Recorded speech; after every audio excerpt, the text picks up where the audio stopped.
मैं तो प्रेम दीवानी, मेरा दर्द न जाने, दर्द न जाने, दर्द न जाने कोई। नमस्कार। आप सब समझ गए होंगे कि भक्ति वर्सिटी आज आप सब के लिए सुनता है गुरु ज्ञानी श्रृंखला में प्रेम दीवानी मीरा की कहानी और उनके का एक पद लेके आया है। इस पद को गाया है मुकेश चौहान जी ने और मैं और उनके साथियों ने। मैं उनका बहुत बहुत आभार मानती हूँ कि उन्होंने इंदौर से अपना ये वीडियो भेजा है, तो उनका बहुत बहुत आभार। इसी तरह कारवां बनता रहेगा और हम अपनी इस विरासत को आगे बढ़ाते रहेंगे। मीरा कोई ऐसा नाम नहीं है जिसके बारे में कुछ कहा जाना बाकी रह गया हो। मीरा, प्रेम दीवानी मीरा, पद घुंघरू बांधने वाली मीरा। तो ये जो पद घुंघरू मीरा का बांधना है वो दरअसल और जितनी भी जो बंधन थे उन बंधनों को तोड़ने का संकेत है, तोड़ने का सिंबल है घुंघरू पैरों में बांधना। वो कहती हैं, सती ना होस्या भजन करस्या, नैन लागे तो लोक लाज कैसी, नैन लागे तो घूंघट कैसो, लोक लाज तिन कोसों तोरियो। हाँ? और साधु संग बैठ बैठ लोक लाज खोई, साधु संग मोहे प्यारा लागे, लाज गई घूंघट की, सिसोद्योर उठ्यो माई क्या कर लेसी। तो ये सारा जो सारी की सारी पंक्तियां जो हैं वो दरअसल मुझे लगता है कि एक बतौर स्त्री उन्होंने एक तरह से पूरी जो सामंती व्यवस्था थी उस पे तेज प्रहार किया है और उसका संबल उन्होंने कृष्ण के प्रति अपने प्रेम को बनाया। तो कृष्ण दीवानी, प्रेम दीवानी मीरा की बातें हम सब लोग जानते हैं। उनकी एक से एक कथा है, कैसे वो जहर का प्याला दिया जाता है तो वो पी लेती हैं, तो वो कैसा सब्र होगा, उस प्रेम में कितनी ताकत होगी, वो कैसा अखंड विश्वास होगा जो जहर को भी अमृत में बदल देगा।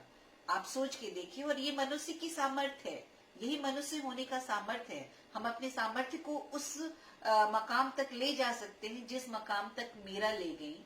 और दूसरा, फिर वो जब वृंदावन जाती हैं और कृष्ण के मंदिर में जाने से उनको पुजारी रोक देते हैं और कहते हैं कि इस मंदिर में स्त्रियां नहीं जा सकती, तो वो कहती हैं पूरे दमखम के साथ कि अच्छा, इस संसार में पुरुष कौन है कृष्ण के अलावा। तो मुझे फिर अक्का महादेवी, लल्लेद, इन सब की याद आती है। उन्होंने भी संसार में पुरुष किसी को नहीं माना। तो एक तरह से संसार में किसी को भी पुरुष नहीं मानना उस पुरुष सत्ता के प्रति भी जो कि अन्यायी है, जो गैर बराबरी पे आधारित है, उस पर एक तरह का प्रहार है। तो मीरा की कथाएं बहुत कुछ कहती हैं, लेकिन असल बात ये है कि हमें अभी असली मीरा को और जानना है और जानना है कि एक स्त्री के रूप में मीरा ने किस तरीके से संघर्ष किया और कृष्ण को अपनी ताकत बनाकर खूब खूब मतलब अपने सत्य के पथ पर अग्रसर हुई, अपने प्रेम के मार्ग पे चल के। लेकिन यही तक उनकी कहानी रुकती थोड़ी ना है। उनकी कहानी एक नई कथा शुरू होती है जब उनकी मुलाकात रैदास से होती है। तो फिर वो कृष्ण के प्रेम से आगे बढ़ जाती हैं और सत्य को पाने का एक निर्गुण मार्ग भी चुनती हैं वो। और तब कहती हैं, पायो जी मैंने राम रतन धन पायो, वस्तु अमोलिक दी मेरे सतगुरु, कृपा कर अपनायो। तो रैदास और मीरा के भी संबंध को हमको याद रखना चाहिए, क्योंकि वो लौकिक संबंध है और उस लौकिक संबंध के कुछ लौकिक आयाम भी हैं। लौकिक आयाम ये है कि हम मीरा को केवल पितृसत्ता पे चोट करने वाली स्त्री और संत कवियत्री के रूप में ना याद करें। उन्होंने जाति को भी तोड़ा है।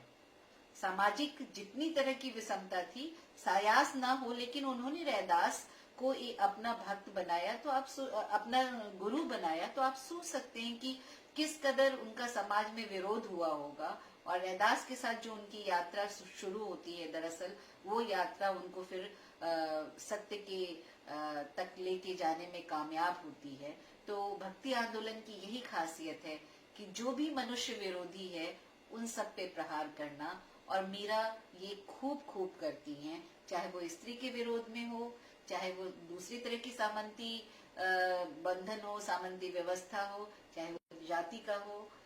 तो मीरा, जितनी मीरा को हम जानते हैं उससे कुछ ज्यादा है। तो चलिए ना, भक्ति वर्सिटी के साथ मिलके हम एक नई मीरा की खोज करते हैं। फिलहाल सुनते हैं मुकेश चौहान जी और उनके साथियों की का गाया हुआ ये पद। नमस्कार।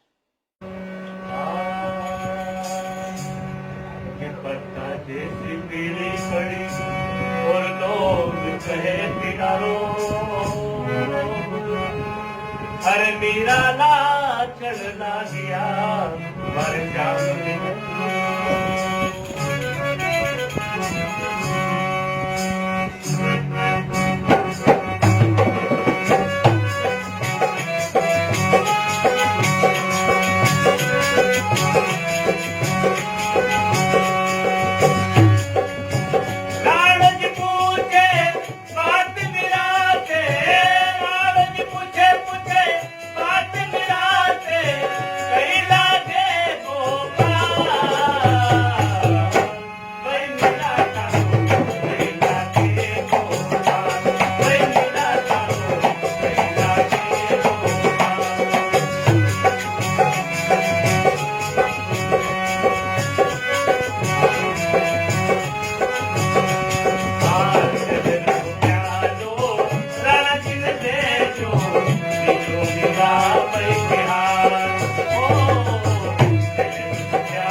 जो मेरा